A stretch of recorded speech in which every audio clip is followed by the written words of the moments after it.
বিসমিল্লাহির রহমানির রহিম। ভাই ও বোনেরা যে যেখান থেকে আমাকে দেখছেন এবং শুনছেন, আপনাদের সবাইকে আমার সালাম, আসসালামু আলাইকুম। আশা করি আপনারা ভালো আছেন, আমিও ভালো আছি। UK property gossip by Tasmina YouTube চ্যানেলের পক্ষ থেকে জানাই শুভেচ্ছা। এখন আপনাদের সাথে যে বিষয়টি নিয়ে কথা বলতে চাচ্ছি সেটা হলো যে নির্বাচনের আগেই ফ্যাসিস্টদের বিচার হবে, আইন উপদেষ্টা।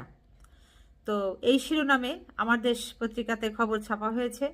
বিস্তারিত যেটি বলা হয়েছে যে আইন, বিচার ও সংসদ বিষয়ক এবং প্রবাসী কল্যাণ ও বৈদেশিক কর্মসংস্থান মন্ত্রণালয়ের উপদেষ্টা আসিফ নজরুল বলেছেন, আজকে বিচার নিয়ে নানা প্রশ্ন আসছে।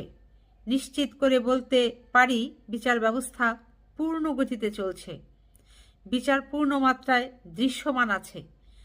আমি নিশ্চিতভাবে বিশ্বাস করি নির্বাচনের আগে ফ্যাসিস্টদের অবশ্যই বিচার হবে। খুব ভালো একটা কথা, চমৎকার একটা কথা।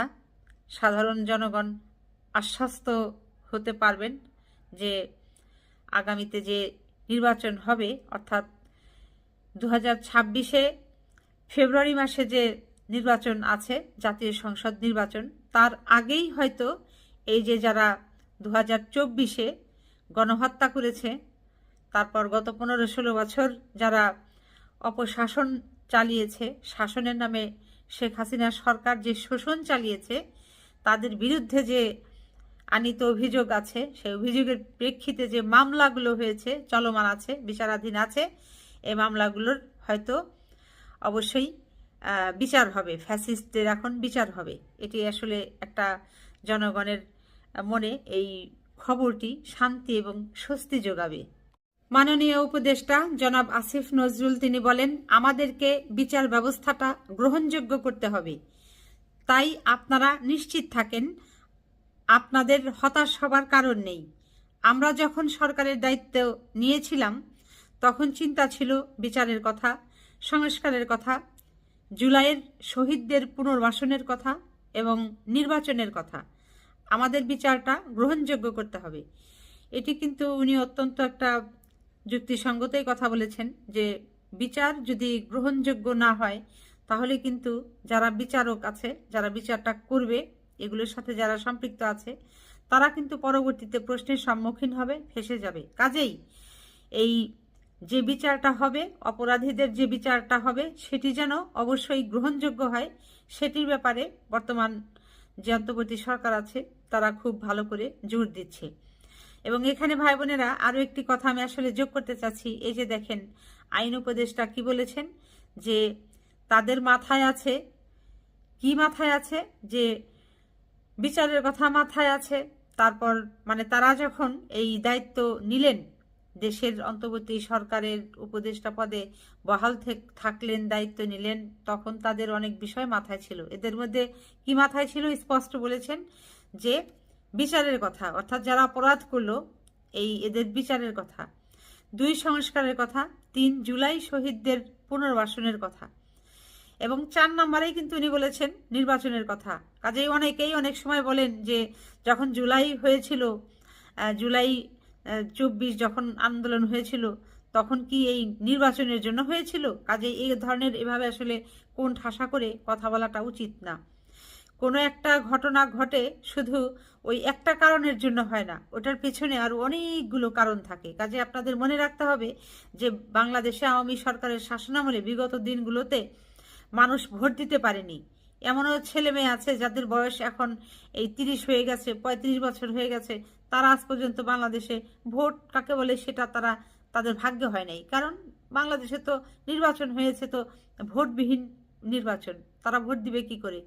তো যা হোক, এরপর যেটি বলা হয়েছে খবরে যে সোমবার ঢাকার শাহবাগে জাতীয় জাদুঘর মিলনায়তনে 2024-এর জুলাইয়ের ছাত্র জনতার গণ অভ্যুত্থানের ঐতিহাসিক ঘটনাকে কেন্দ্র করে নির্মিত আরিফুর রহমান পরিচালিত তথ্যচিত্র শ্রাবণ বিদ্রোহ এর প্রিমিয়ার শো উপলক্ষে আয়োজিত এক অনুষ্ঠানে তার বক্তব্যে তিনি এসব কথা বলেন।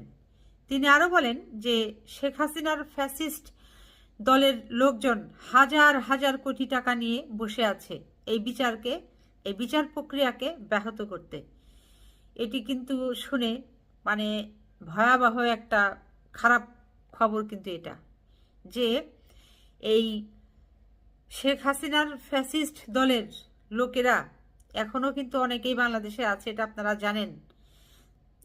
এমনকি তারা সরকারি চাকুরির ভেতরেও আছে, তারপর হচ্ছে বিভিন্ন গুরুত্বপূর্ণ যে দফতরগুলো আছে, একেবারে গোয়েন্দা শাখা থেকে শুরু করে সব জায়গাতেই কিন্তু হাসিনার লোকজন সেট আপ এখনও ওভাবে রয়ে গেছে। তো তাদের হাতে হাজার হাজার কোটি কোটি অর্থ নিয়ে তারা বসে আছে, এবং তারা নিশ্চয়ই এই যারা বিচার করছেন, বিচারকদের কিংবা যারা বিচার সম্পর্কিত বিষয়ে যারা সম্পৃক্ত আছেন, তাদেরকে লালসার ফাঁদে ফেলতে চাচ্ছেন, লোভের ফাঁদে ফেলতে চাচ্ছেন। কিভাবে? এই যে হাজার কোটি টাকার লোভ দেখিয়ে, যে তোমাদেরকে দিব, বিনিময়ে তোমরা এগুলোকে সব বানচাল করে দাও। এটি কিন্তু খুব গুরুত্বপূর্ণ একটি কথা বলেছে। কাজেই বাংলাদেশের সাধারণ জনগণ যারা আছেন, যে যেখানে আছেন, সবাইকে নাক কান চোখ খোলা রেখে কাজ করতে হবে। সামনের দিকে বাংলাদেশকে এগিয়ে নিয়ে যেতে হবে। বাংলাদেশের মানুষের মঙ্গলের কথা চিন্তা করে মাথায় রেখে এই সমস্ত যারা এই কালো টাকার মালিক আছে, এদেরকে আসলে পারলে ধরিয়ে দিন। যে যেভাবে যেখানে চিনেন, আপনার এই মারধরের কোনো দরকার নাই, মব সৃষ্টি করার কোনো দরকার নাই। সোজা থানায় যান, ফোন করেন, জায়গা মতো ফোন করে তার ঠিকানা বলে দিয়ে তারপর তাকে ধরিয়ে দিন। আর থানায় বলার পর যদি থানাওয়ালারা সেই জায়গা মতো না যায়, সেটার প্রমাণ রাখুন।